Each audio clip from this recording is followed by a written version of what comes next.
Good morning. Welcome to Sunday worship at the First Unitarian Universalist Society of Burlington. We acknowledge that our UU meeting house, our homes, our schools, and places of worship are built on the unceded lands of the Western Abenaki people. We remember the hardship and violence the Abenaki have endured because of colonialism and white supremacy. We give thanks for the opportunity to share in this place and to protect it and to care for all those who live here. Here, we work to build a true community, to take care of one another, to discover truth and meaning, to try to do good things for our world, for this beautiful part of it. This work is neither easy nor simple, which is why we need one another.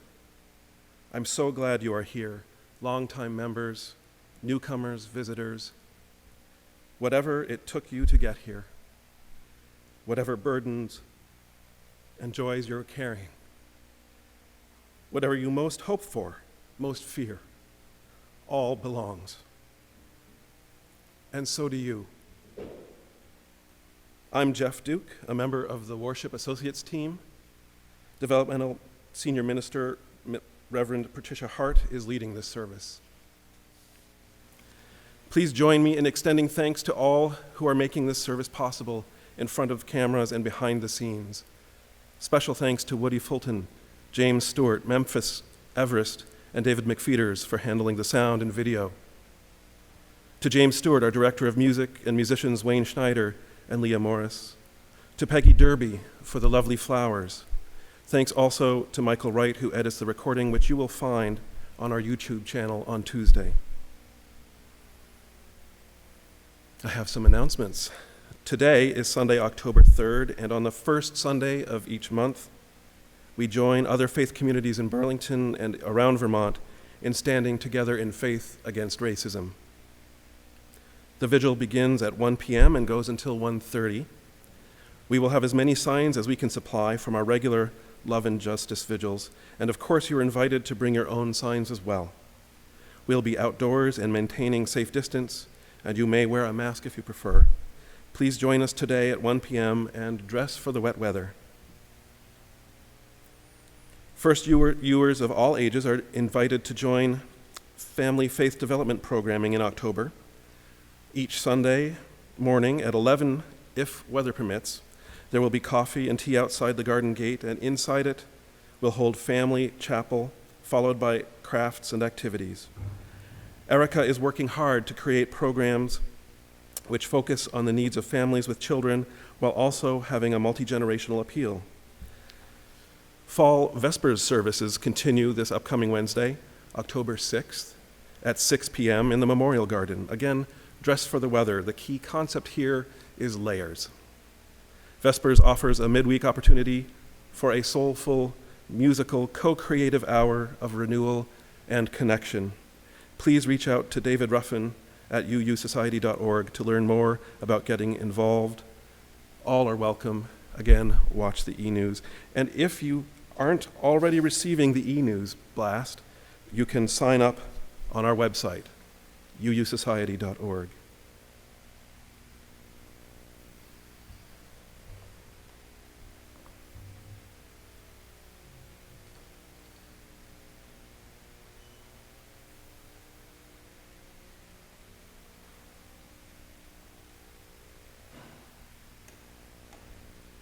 And now, please say the words of our chalice lighting with me. We kindle this chalice flame to remind ourselves of the light of truth, the warmth of community, and the fire of commitment.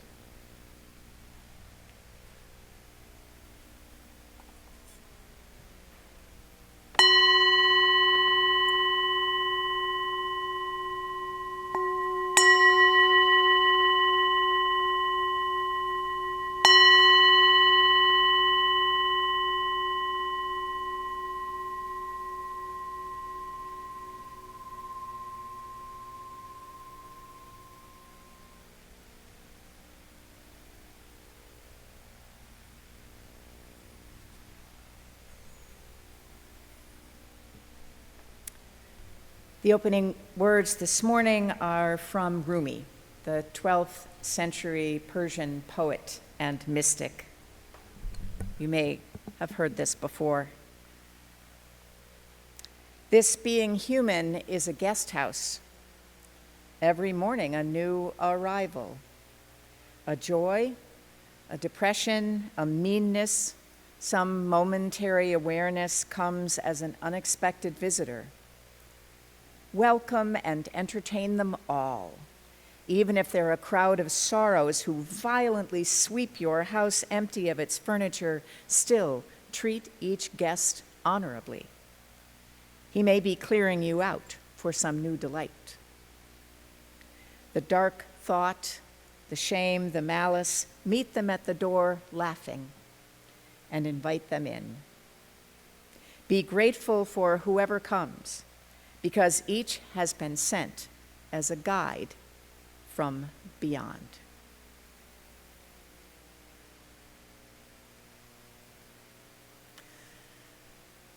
Good morning.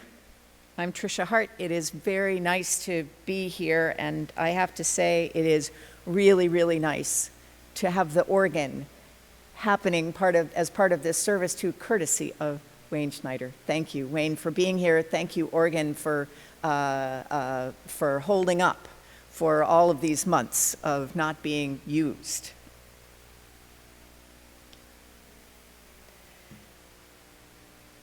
The story today is a special treat, and you're going to get to see more of these. The musician, composer, storyteller Leah Morris, whose work we have seen at various points during these our recorded services, has done a series of story songs. And I'm very happy to introduce the first one of those, the first one for us. She calls it The Parable of the Spoons.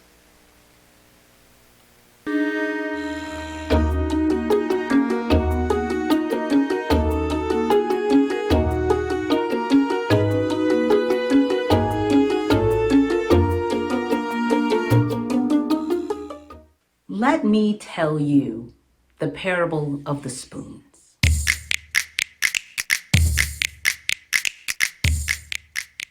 There once was a mystic who was fascinated by the idea of heaven and hell. One day, in a deep meditation, the mystic came face to face with the creator of the universe. And of course, their first question was, what is the nature of the relationship between heaven, hell, and earth? And the creator of the universe clapped its cosmic hands, and immediately the two were in a room. In the center of this room, there was a round table, and in the center of that table, there was a roaring fire. Over the fire, there was a huge cauldron of a seething stew with a smell so enchanting that the mystic was drawn closer to the table, but not too close, because all around the table, there were sickly, unhealthy, groaning people, each of them with a long spoon, long enough to reach the cauldron in the center of the table, but not long enough to feed themselves. And they all struggled, and they tried hard, but they never quite managed. The mystic didn't need to ponder long to understand that this was hell. Instantly, the creator of the universe clapped those cosmic hands again, and they were in a different room. Except it was the same room. So much of the room was identical. There was the round table, the roaring fire, the cauldron with that delicious smelling stew in the center, and around it, people seated. But these people looked healthy. They looked happy. In fact, they were laughing and telling each other stories and jokes. Some of them were singing songs. Some of them were just listening attentively. And they also had those same long, overlong spoons. But as they dipped out of the stew, they didn't trouble themselves trying to make that long spoon reach back to their mouths. They simply reached across the table and fed someone else. And when they were hungry, they had the humility and the clarity of mind to open their mouths and let themselves be fed. The mystic didn't have to ponder long to recognize that this was heaven. And the beauty of this story is that it isn't just about heaven and hell as an afterlife idea, but it shows us how we can choose to experience heaven or hell here on earth. And as a matter of fact, this story inspired this song. No one gets to heaven alone, to heaven alone, to heaven alone. No one gets to heaven alone. We get there side by side, side by side, side by side, side by side. We get there side by side.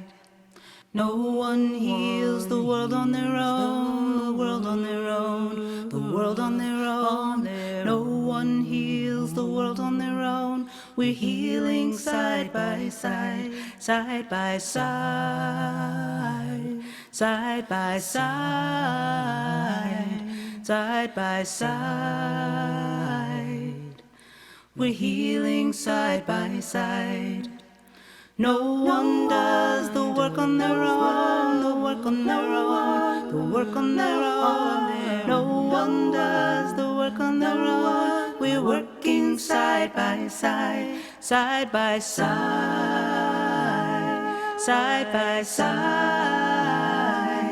side by side. We're working side by side, side by side. Side by side, side by side. We're healing side by side, side by side, side by side, side by side. We get there side by side.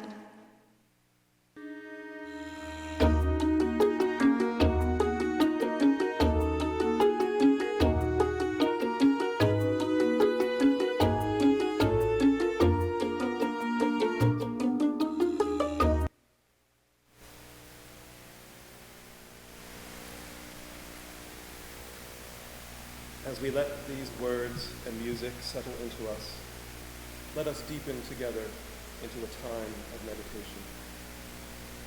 We will begin by sharing the joys and sorrows of our community, and then hold a brief time of silence. Let us begin with 3 deep breaths. One for the solid earth beneath us.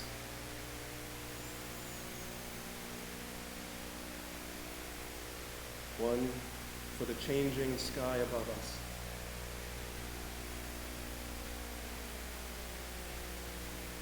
And one for the living waters all around us.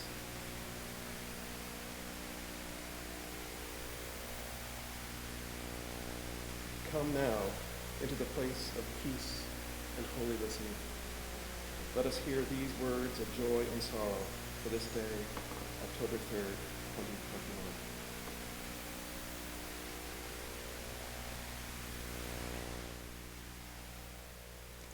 We mark the passing today of Richard Kemp, longtime member of this congregation, longtime important member of this community.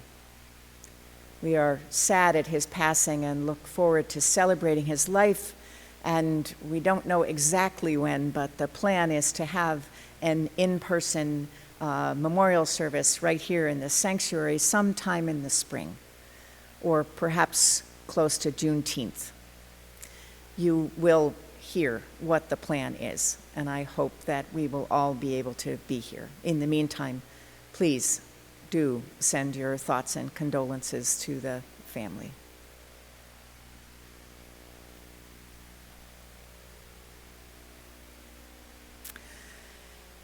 Our prayer today, I think, is a prayer for patience. This is a time in our lives when we are ready for things to have changed, and they haven't. So our prayer is for patience and for fortitude and for hope.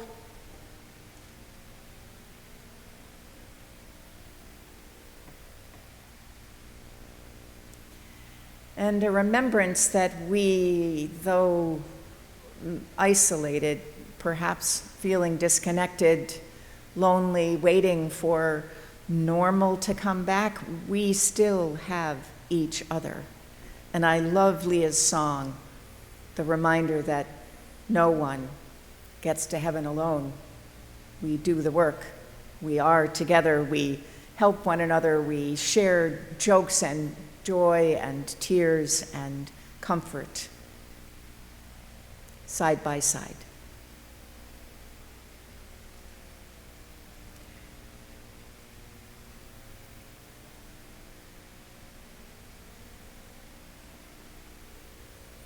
May the joys and sorrows of each be the joys and sorrows of all, reminding us of our shared humanity. As we enter this moment of silence, let us hold that which has been spoken and that which remains unspoken gently in our hearts.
The reading today is from Kathleen North's book, Amazing Grace, from the chapter, Organized Religion.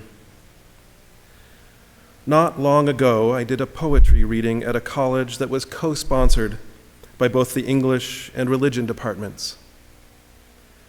At the reception afterwards, I sensed that this marriage was an uneasy one. The specter of religion had followed me to the party like the uninvited fairy at Sleeping Beauty's christening. Conversation was strained. One woman felt compelled to explain to me that she no longer went to church. "I can be a good person," she said firmly, "without belonging to a church." A man who teaches comparative literature remarked that he had nothing against personal spirituality. It was organized religion he couldn't stand. A woman said she was bringing up her children with no religion at all because she felt that religion was the cause of too much strife in the world.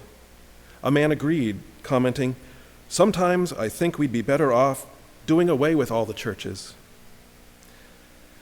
Now that I have been a member of an ordinary church congregation for some time, a group that gathers for worship on Sunday mornings, but is far less organized than the average cult, I have begun to wonder what people mean exactly when they say they have no use for organized religion.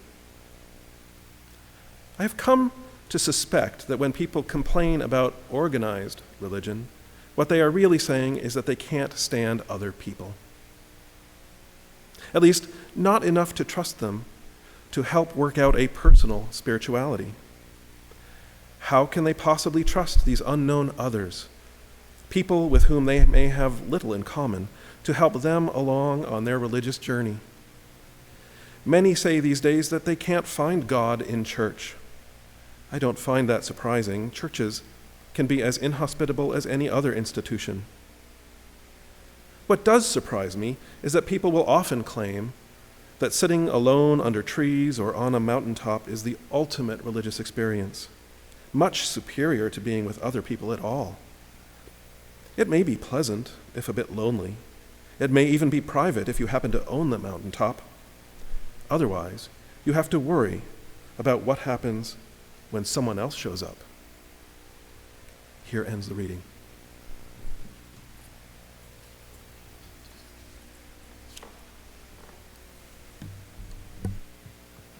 Thank you, Geoff. One of my favorites. We are taking up an offering, as we do online, as we have done for the last 18 months. The gifts, your gifts, support the work of this congregation in the world and also go out into the community. Offerings this month, this is the selection of the racial justice team. This month, we will share our gifts with the Clemens Family Farm, an African-American owned farm in Charlotte, Vermont, whose mission is to offer African-American and African diaspora history, arts, and culture programs designed to address community development opportunities and challenges, to build a more loving, multicultural community, and to create a special sense of place. The Clemens Family Farm is indeed a special place, and I hope that you will visit them online and find out more about them. And we will be hearing more about them on other Sundays in the month. But know that your gifts will make a difference for that brave organization and for the black farmers, among other people in Vermont, who struggle to continue the tradition of their families. We can help.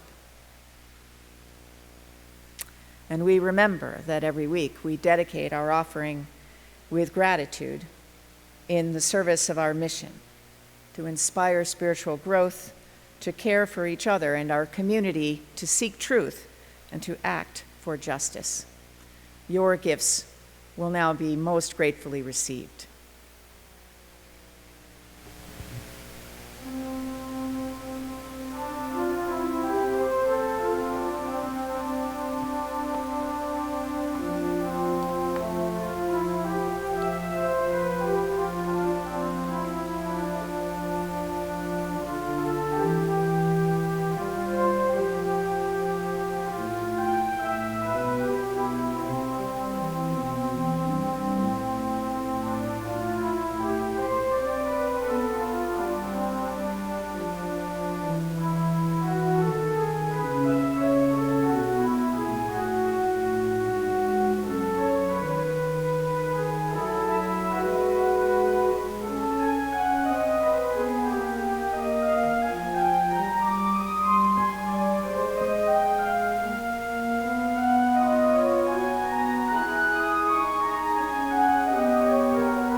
So it's October, and our new theme, our new Soul Matters theme, is cultivating relationship, which is a broad topic, a good thing. It will be good to spend the month talking about it.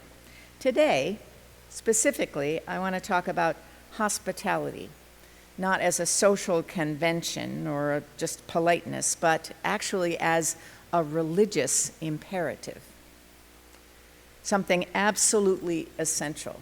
Being hospitable, that good, faithful people do. There are many religious stories about hospitality, and I love the fact that Leah chose the parable of the spoons as a hospitality story, I think. Here's another one that may be somewhat familiar to you. I'll paraphrase. This is from the book of Genesis in the Hebrew Scriptures, chapter 18, just the beginning of the chapter. And the story is that Abraham is sitting at the entrance to his tent. It's the hottest part of the day, and he looks up and noticed 3 men standing nearby. When he saw them, he ran to meet them, and he welcomed them, and he bowed low to the ground and said, "My Lord, if now I have found favor in your sight, please do not pass your servant by. Let a little water be brought, and wash your feet, rest yourself under the tree, and I will bring a piece of bread that you may refresh yourselves. And after that, you may go on, since you have visited your servant." And the 3 persons said, "So do as you have said." So this may be an important story, but it's also a confusing one, because it is not at all clear why Abraham is so concerned and excited about these 3 people who just show up. He doesn't even know them. He fusses over them, though. He brings them refreshment. He tells Sarah to cook a big meal. Sarah is in the tent, Sarah, Abraham's wife. All of this is happening in the heat of the day when everybody might be expected to be taking a snooze. The story gets remembered less for the appearance of the strangers, who might be angels, and Abraham's odd behavior, than it does for the announcement that these beings deliver after they've eaten their meal and rested in the shade. The announcement that they would return in a year, by which time Sarah, elderly Abraham's elderly wife, would have borne a child. Sarah overhears this pronouncement from inside the tent, and she laughs. According to the rabbis, Sarah is 89 at the time, and Abraham was 99, so you might be able to see why this is funny. And when their son is born, Sarah names him Isaac, which means he will laugh. But for today, we'll skip the miracles and notice what's being taught by this story, maybe, about welcoming the stranger. It's very clear that there's a practical reason for this, as well as a moral or religious one. Abraham and Sarah lived in the desert. Theirs was a semi-nomadic society. People moved around with their livestock. Canaan, where they lived, was a popular trade route, so there were lots of people passing. And no public accommodations, no motels. People living in these encampments or even in the city had a social and moral obligation to welcome strangers. In fact, there were rules about all of this, defining good hospitality. Scholars have identified there's several rules, a few of them. First and foremost, you had to do it, to offer hospitality to strangers. This was not optional. Second, the stranger can refuse the offer of hospitality, but that might be considered an affront to the honor of the host. The stranger in this process is transformed from a potential threat to an ally. The host has to provide the best that is available, and the guest is expected to reciprocate with news and predictions of good fortune or expressions of gratitude, and definitely praise. There were rules, because hospitality was serious stuff. It's about actually survival. And clearly more than that. This Abraham story is the background for a command that shows up in the New Testament many centuries later. You may have heard this too. Do not neglect to show hospitality to strangers, for by doing so, some have entertained angels without knowing it. It's in the book of Hebrews.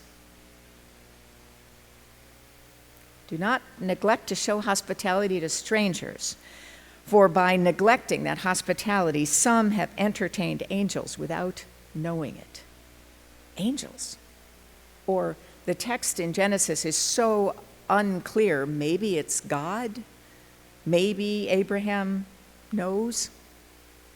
Maybe he doesn't. This commandment, this existential need, shows up in the Christian scriptures too. And it's interesting, when Jesus is asked, one of the many times that he's asked how it is that people need to be good to get to heaven, he describes those who offer hospitality, and he does it in the first person singular, about himself. You've heard this too. For I was hungry, and you gave me food. I was thirsty, and you gave me something to drink. I was naked, and you gave me clothing. I was sick, and you took care of me. I was a stranger, and you welcomed me. Some centuries later, in the same culture, Islam makes this a commandment as well. And I love this quote, also enigmatic. Had I known that you would honor me by walking this way, I should have strewn the path between your house and mine with mint and rose petals. This is way more than just practical physical survival stuff. It is, I think, about what the Catholic teachers that I knew in my childhood were meant when they talked about the state of our souls. Or the Prophet Muhammad, transmitter of the Quran, which declares, he is not a believer who lets himself be filled while his neighbor goes hungry. That's a statement. You can't be a believer if you're being fed while your neighbor is hungry. Unitarian Universalism is in this long line of religions, and it shows up as a religion in part by the way we focus on hospitality, because we're trying to live according to our first principle about the inherent worth and dignity of every person, and the second and the third and the seventh, the interdependent web that we're in. Sometimes it is easy to be that faithful, hospitable person. A smile you offer gets returned. The person you strike up a conversation with turns out to be fascinating or beautiful or related to your friend who moved to Colorado. Sometimes it's easy. Sometimes, however, it is not easy at all. Your gestures of hospitality and friendliness are rebuffed or just wrong somehow, and you feel foolish or even angry. Or it doesn't even happen because the person you might be welcoming seems just too scary to even approach in the first place. Hospitality is not always simple, and it doesn't always feel, at least at the beginning, very friendly. So here's a true story from my children's lives. In the very end of the year 1999, when my children were all teenagers, their father, my former husband, had gone to live and work in Mauritania, which is a big country in the bulge of Africa on the west coast, most of it desert. And one of the treats, one of the adventures that they went on together, my 3 children and their dad and a guide, a Mauritanian guide who worked for the Peace Corps there, was to go and visit the 7th holiest site in Islam. It's a city, temple called Chinguetti, and it's a long way in the desert. There aren't any roads to get there. So it took them actually 3 days to make this trip.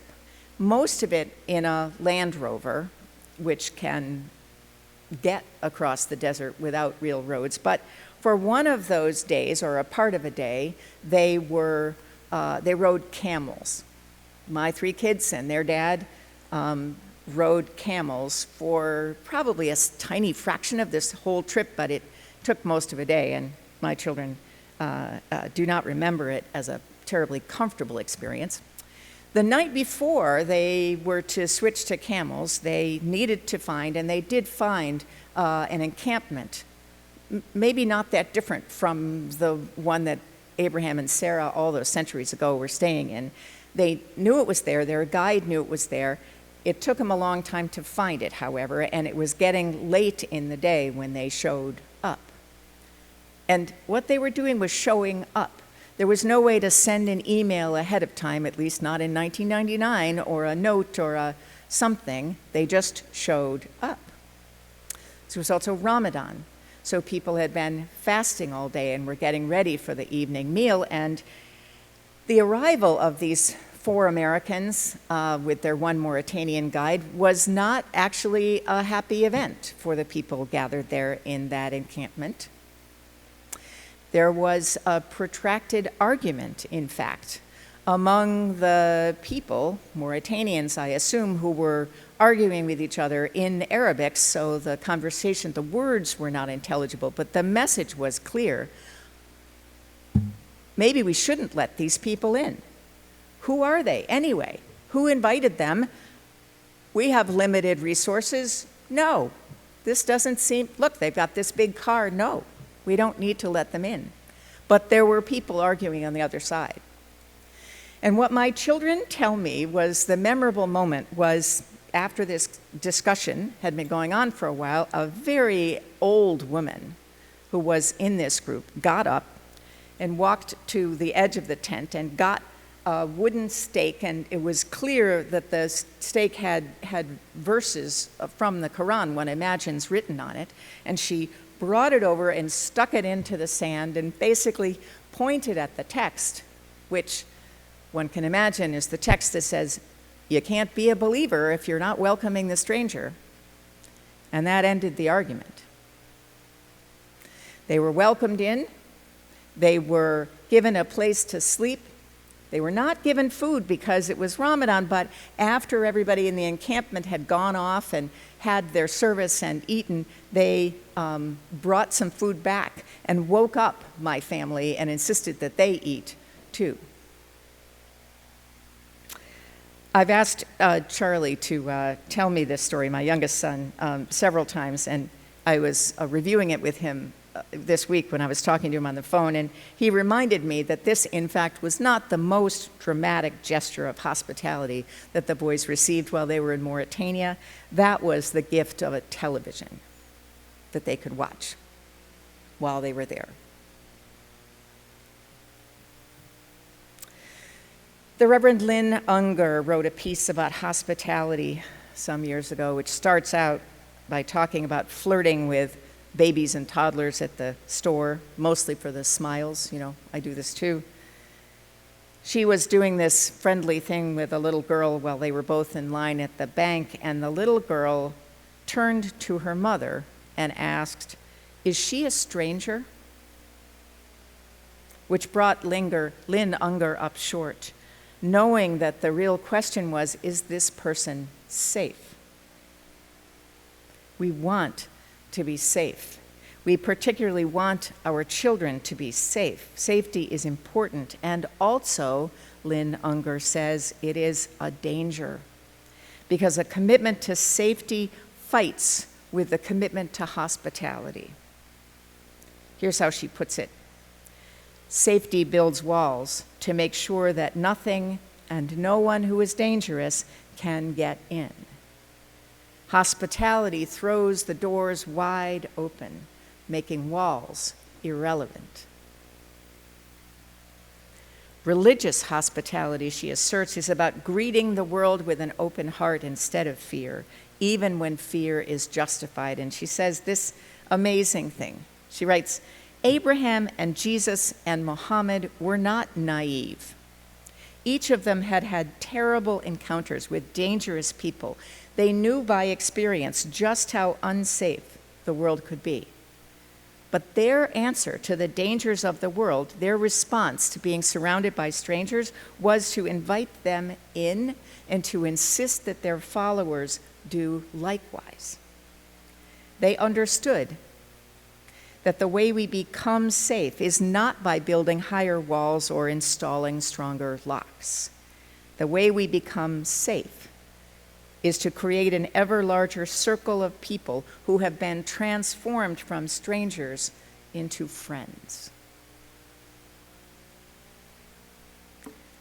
So the question, of course, to all of us, how will we be safe in our lives, in our neighborhoods, in this state, in this country during this pandemic, while living among partisan standoffs that turn violent, or might, and at a time when being a good and responsible person means to maintain a safe distance, not just to protect ourselves and our children from infection, but also to maintain distance between us, the good people, and the others who are not necessarily to be trusted. The story about Abraham and the three men who are maybe angels, who are maybe God, it has been explained that Abraham is meant to be an example, so the rest of us can try to be like him. We can notice when people might be angelic presences right near us. The thing about Abraham is that he's a very human character. He is very fallible. He messes up frequently. So I'm thinking maybe he really wasn't sure about the three people who showed up at his tent in the heat of the day. Maybe the whole story is not about knowing, but about acting in a faithful way, even when we don't know. Maybe the story is about teaching us that the most important thing we can do in our lives is to cultivate our relationships, remembering that none of us gets to heaven alone, that we work side by side, that our relationships, old and new, even when we're not sure, even when we feel frustrated, are central to our salvation. So may it be. So may it blessed be. And I hope that you will sing along to this wonderful hymn.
Say the words with me as we extinguish the chalice.